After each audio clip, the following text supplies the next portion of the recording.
All right, we are at Logie Steading, walking along the river towards Randolph's Leap, and it's the most perfect autumn day, as you can see.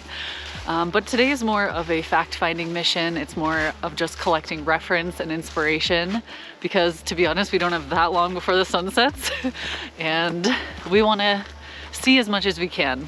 So this is what I do a lot when I know I won't have as much time to paint outside.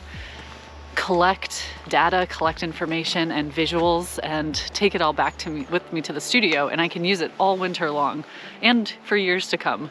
So I'll just take you along that journey.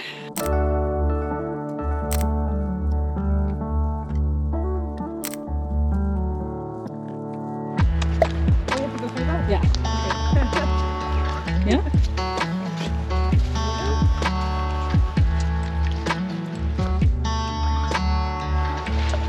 Look how squiggly that tree is down there.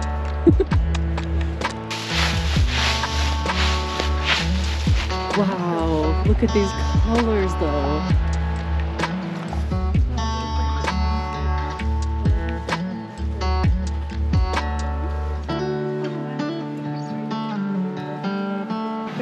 Yes, exactly. That's why go out as much as possible, take all the photos.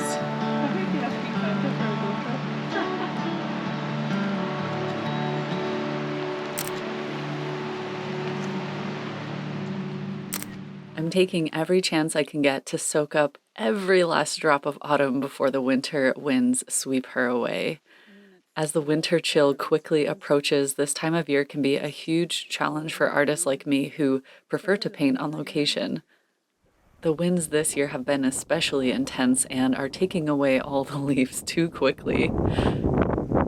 And then we have the additional challenge of the sun dropping behind the trees by 3 p.m. So most of my energy is spent practicing my observational skills. This involves long walks through lots of fields and forests, hunting for colors and textures, and always, always chasing the light.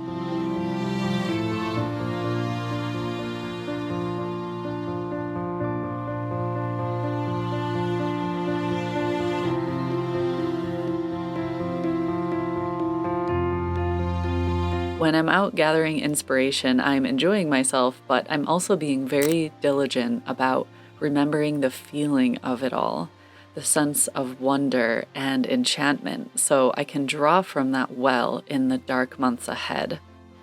Wow, look at the light coming through. Oh my gosh.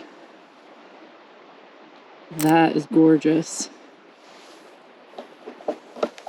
As you can see, I always try to get a horizontal and a vertical.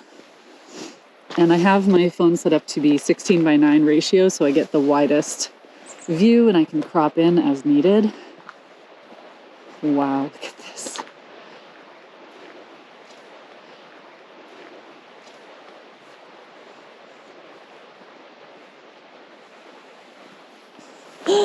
Did you see this overlook? Wow. Each month I share a photo reference pack with my patrons, and usually I choose one or two of the photos to teach as tutorials. But I'll also use it for my personal work and sketches and just practicing different techniques. But for some reason I find it more difficult to paint from a reference photo, which I'll talk about a little bit later.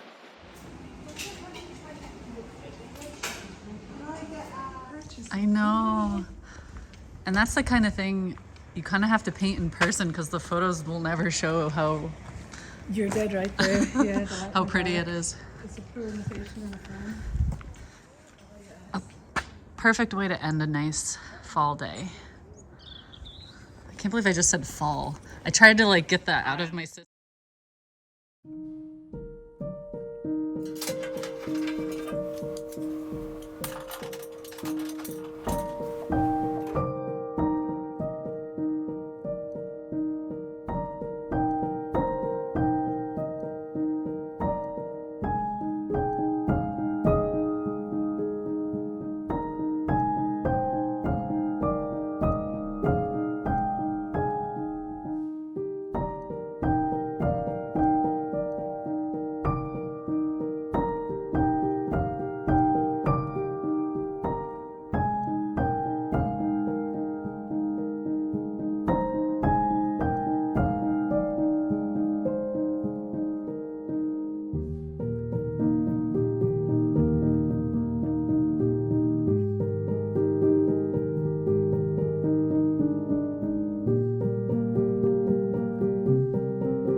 little boy. Mommy has to get back to work.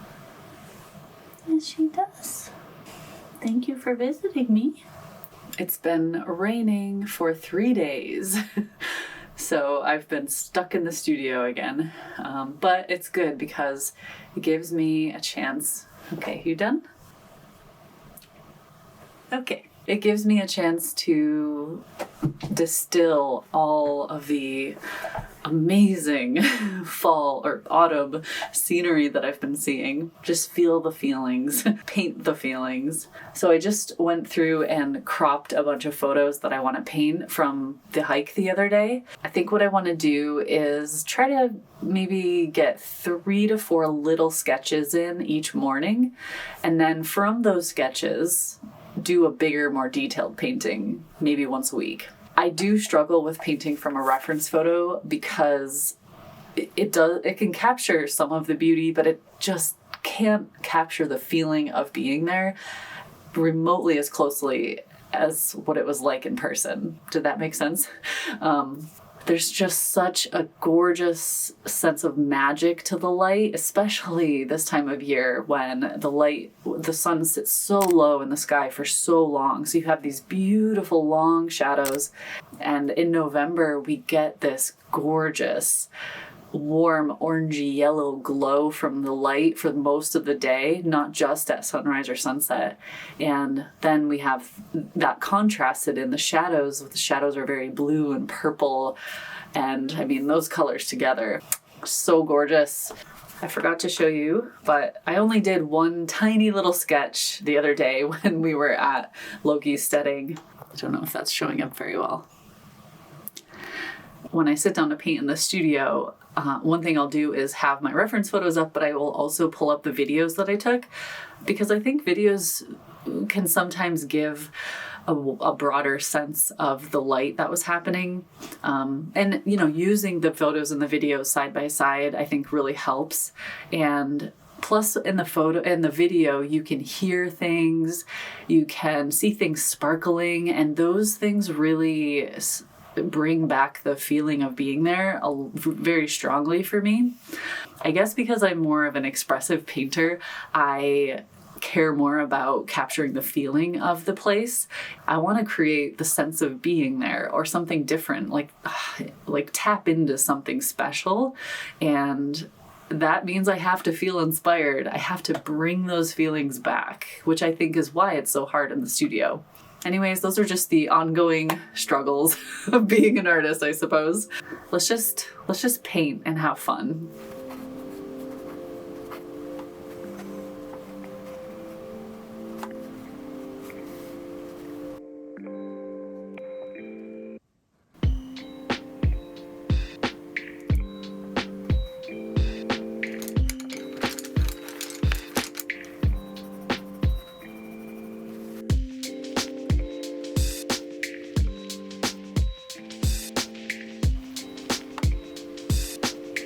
It always takes me a while to get into a very comfortable flow when I'm sketching.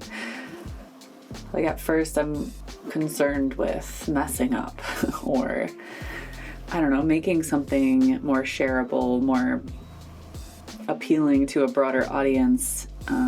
But what I really need to do is forget all that and just tap into my own curiosity. Because when I do that, that's when I make the pieces I like. If I try to conform to what I've seen or what's popular, what other people might like, I'm just not happy. And I know I'm not alone in that. Like, I know a lot of artists go through that. I think it's hard nowadays because we do share so much of ourselves online, especially if this is our business. And that's a hard feeling to escape from.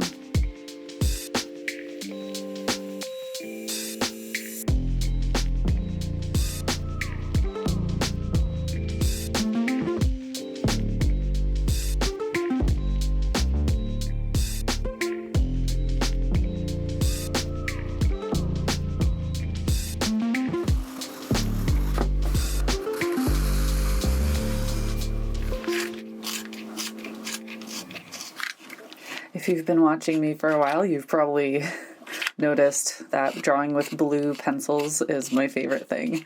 And lately something I've been doing a lot is after I do a light wash of color, I'll come back in and draw maybe some outlines or little details here and there again, like draw over my painting. And I just love that combination, that look. The watercolor is really soft, and then you get the soft blue lines. It makes more of a subtle look overall, but I basically am trying to figure out ways to combine my two favorite things, painting and drawing, instead of just having it be one or the other. I'm not happy unless I'm experimenting, I think. Or not staying within the boundaries of what I think I know.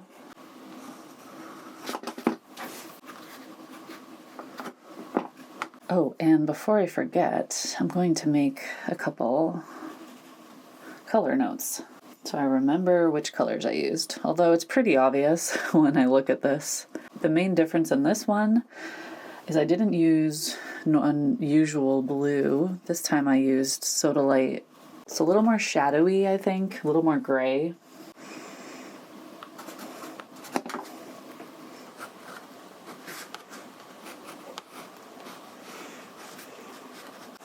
Suddenly I'm obsessed with this idea of like a long ratio, like a long skinny piece of paper with all these kind of hills or whatever in the forest and layers of trees. But that would be really complicated, so I would have to work out, like maybe the distant ones are very, very light but silhouetted against some nice warm light. When I work from reference photo, I'm very rarely copying the reference photo. Usually it's just there to spark the memory, the feeling of being there. I mean, sometimes I use a photo to remember the shape of something or draw something specific, but mostly it's just about the feeling. Even if I'm looking at a photo of just a tree, I'll use that to draw something like this. Usually it's all about the light for me. The light in the photos is what sparks that memory. I think one way I could tie each layer together is these shadows. So as they come closer, they get a little darker. It's always a challenge to just draw what's in my mind. So I have to do it a lot. I have to do it over and over again. And all these little tiny sketches, different mediums. And then eventually it's like, oh, that's it. And then I can paint it. Paint a bigger piece, more finished. But usually it's more about all these little planning stages.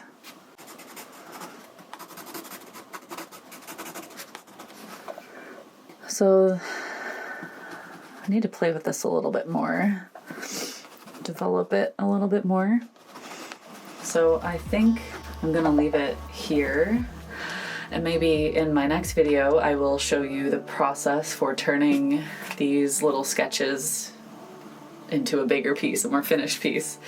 But I hope you had fun with me today. Make sure to give the video a thumbs up, and if you want to see more, subscribe. But I appreciate all of you. Thank you so much for watching, and I'll see you again soon.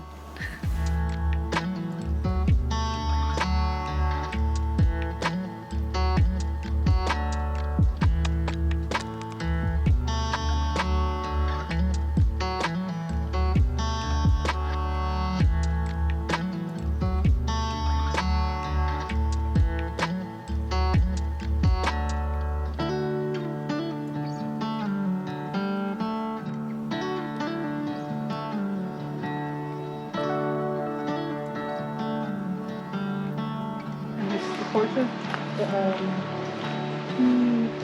in terms of like his daughter and watercolor and soft pastel artist, 25 times walking first, and then he just put a little leaf food in for. Is this actually a trail?